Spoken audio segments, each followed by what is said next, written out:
everyone, how you going? So, sorry, I had a bit of an internet drop out there for a second. I've just posted to the page here part of a story where a lady is having her payments stuffed around regarding lawyer fees that she has to pay. So let me just get the backstory here. She has payments set up to pay her lawyer every fortnight.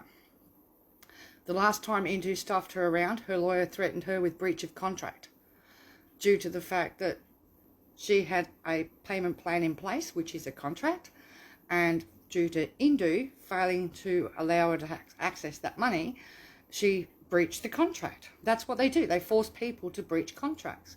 When your rent declines, they're forcing you to breach your rental contract, right? And if you've got car payments, which is very few and far between for some people that have got them, they get, you get breached, you get a default, you end up with the fee, the $50 or $65 fee or whatever it is, depending on your finance company. All right, so for those people out there that are in this predicament, we would like everybody on a card that's ever had these problems to start jumping up and down, right? Contact community legal centres across Australia, right? You'll find the links in the post about the basics card and the cashless debit card, which is underneath the post I've just put up actually. Right? Contact the Australian Financial Ombudsman, right? Australian Financial Complaints Authority. Make complaints. Report Indue for not doing their job, right? Contact ASIC misconduct complaints, especially regards to missing money, okay? Don't let them get away with it. I've got people in my messages, one young man saying he's being charged $56 every 2 days that's being ripped out of his accounts, and Indue don't want to do anything about it. Well, then you need to do something about it. You need to complain to the right people, right? Because this is getting ridiculous, right? Another person made a comment on the Hinkler page that a whole payment went missing from his account and they've never paid him back. Never paid him back. A whole fortnight payment just vanished, right? We've got hundreds of cases over the last 5 years of people having money debited directly out of their accounts. They don't know where it goes, right? They've had money stolen. They've had the system hacked, right? And Indue will do anything not to pay the money back, right? And unless they get embarrassed into it, seriously. So, if you have money go missing on a regular basis, if you have money go missing once in the last 5 years of you being on the card, or the last 3 years if you're in Kalgoorlie, or the last 2 years if you're in Hinkler, don't let them get away with it. Report it. If money's missing from your account, make a report to the police, right? And then, if Indue don't want to sort this out and do their unauthorised and fraudulent complaints properly and handle them properly and get people their money back properly, and not tell people, oh, well, you have to deal with the scammer yourself, or you'll have to chase that person yourself, or it'll take 12 weeks before you can get your money back. That's a load of rot, right? Start jumping, people, because the more they get away with this, the more money they hang on to. But getting back to what's happened this morning with this lady with unable to pay for her lawyer's fees again, right? They've gone a little bit further this time. The staff at Indue wanted her personal bank account details. What for? Centrelink has those details. That's for her 20% to go into. That's her personal private bank account. Indue is an ADI. It's not a proper bank, right? Yes, they're a licensed ADI, but she doesn't have a regular account with Indue. She has this forced account where they opened up an account in her name without her consent, right? And they got given her 80% into that bank account without her consent. So her consumer protections were breached under law, and her social security protections have been exempted because she got, she was in the lottery of which postcode she lived in, got the card. This is getting beyond a joke. With all the scams, with the we've seen with Australia Post with their gift cards, right? Money being scammed off those before people have even activated it. Do you know what I mean? Things like this, with all the scams, and you've got Australia Post going, no, we're not going to sort it out. We're not going to refund people the money. You've got Indue doing the same thing to card holders, but this is their social security money, right?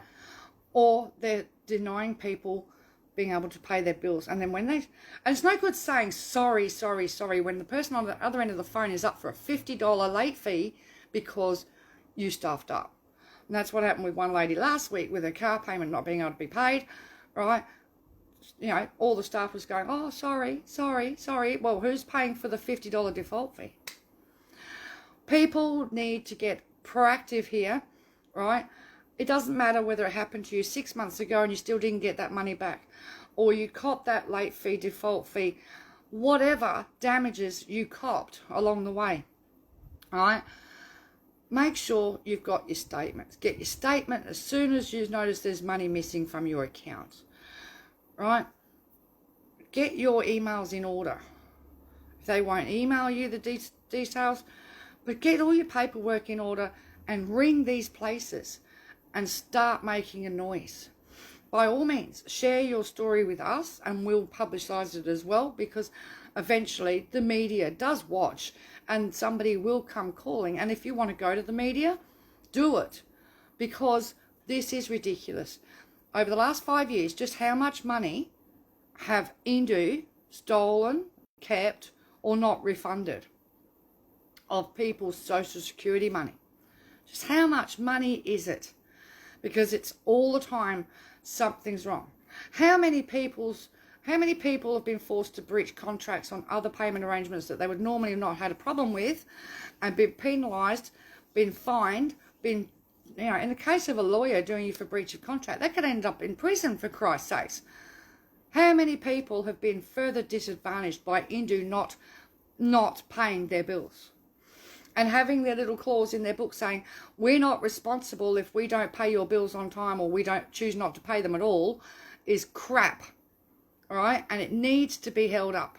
It needs to be pulled apart, and people need legal representation here. So all we can suggest is contact community legal services, not legal aid, because that's criminal stuff. That's a different ballgame. Contact your social welfare advocacy groups, Basics Queensland, Basics Rights Queensland, the Financial Complaints Authority, the Ombudsman, right? Make sure you inform your federal ALP and Green senators of what's happening to you, so that they can take it into Parliament and start screaming in Parliament as to what's happening, right? Send us the details, whatever, right? But, and I'm happy to keep exposing all of this stuff, because eventually something's got to give, right? People on Social Security are entitled to be protected under law, and this system is not protecting people under law in any way, shape or form. And this is not fair. This is not just. This is not right. And to leave people at the mercy of a private corporation, right, is despicable. Absolutely despicable. Yeah, so that's my say for now. I will be, sorry, I'll be online sometime soon again. But, yeah, please, people, if you've had problems with Indue, if you've lost money, if you've been denied being able to pay your bills, please do something about it. Don't let them get away with it. Don't sit back and go, oh, well, it's been a year and I still haven't got my money back. Do something about it. That is your entitled Social Security payment. And if it's gone missing, you're entitled to get it back, right? And any money that's stolen from your account. If this was your normal private bank account, right, you would ring the number on the back of your card and let them know that there's unauthorised use, and you would have your money back 3 days.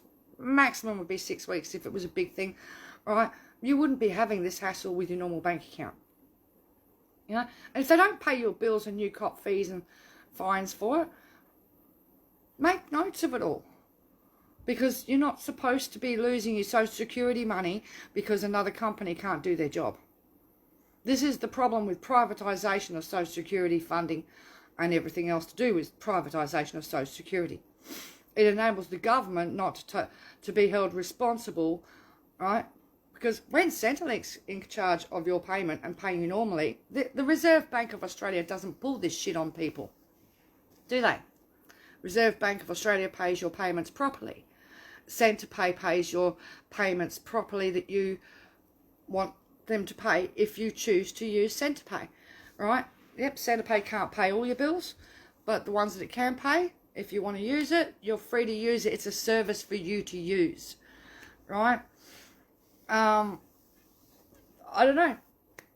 This shows what happens when you hand over our system to private corporations.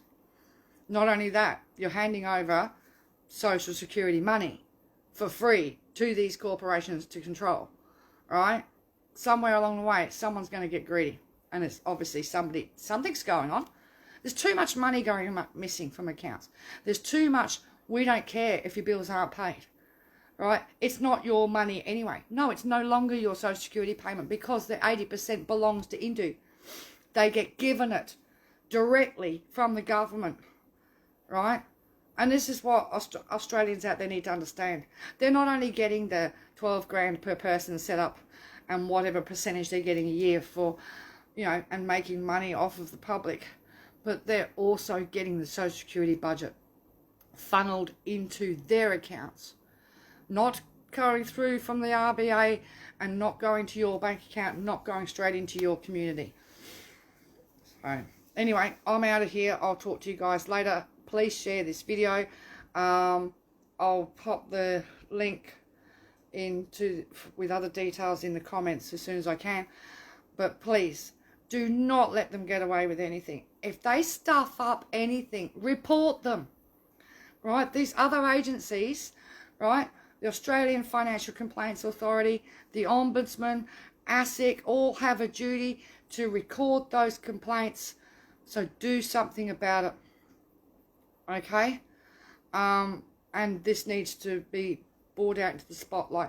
And I urge any media out there to put the call out for people who've lost money. Because I know there's lots and lots and lots of people have lost money. There's people out there right now still losing money every fortnight that can't be accounted for. Right? 40, 60, odd amounts, $87 a fortnight disappearing. Another guy came to me and messaged this week, $56 every 2 days apparently, and he can't seem to stop it. Right? Yeah, don't let them get away with this, guys. You know, we'll scream it from the rooftops. You guys need to pick up the phone and make the complaints. And don't give up. If you get ping pong from one to the other, keep going. Right? Keep going. Don't give up. Right? You have a right to be protected under consumer law in this country, no matter who you are. And you have a right to be protected under law in this country. And you need to start standing up and saying, excuse me, but consumer law says otherwise. Right? Please explain to me why I'm not being protected here. Start pushing buttons, people. Right? I can only do so much at this end because these things aren't happening to me personally. I can't speak directly for people. People have to pick up the phones. People have to do the emails. People have to make the complaints. Right? And I know I've got one lady who's going round and round and round in circles at the moment, but she's not giving up. And she's finally managed to get her complaint to an AAT tribunal. And she's still not giving up. It can be done, but you've got to push and push and push. And don't give up. Your Social Security money is your money.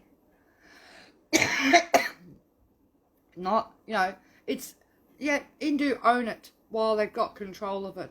But technically, it's still your Social Security money, and they're abusing the privilege of being able to keep it and use it for their own purposes. All right? This government should be never selling off our our Social Security and privatising it. Simple as that. Should never, ever. I mean, basically, what are they going to end up doing? Handing over the whole Social Security budget straight from Treasury to Indue? Or the banks? Is that what the end game is? So they cut the RBA out of it altogether. How stupid is that? And then they just walk away from anything to do with Social Security, job search agencies, Parents Next, and all the other things. This government is shirking its responsibility to the people, right? Who's the lazy bludgers now? Not the people out there that are trying to get a job, care for disabled kids, disabled people, right? Our youth trying to study, jobless, out of work, whether they're over 50s or whether they're under 30, right? They're not the bludgers. This government is shirking its responsibility to the Australian people and wasting billions of dollars in taxpayers' money. Remember, Indue is also the card provider for the Basics card, and that's already cost $1.9 billion over the last 13 years. And from what we can find with Indue so far, it's $255 million over the last 5 years, and going up, of course. Okay? So just remember that, okay? Who were the lazy bludgers here? Not the people stuck on the card. The government who's shirking its responsibility to the Australian people, right, to privatise all of our social services, all of our public services, all of our community services. Everything that is required for the public use is being privatised for profits of mates. Bottom line. So, yeah. I'm out of here. I've got to go, and I'll talk to you guys later. Thanks, guys. See ya.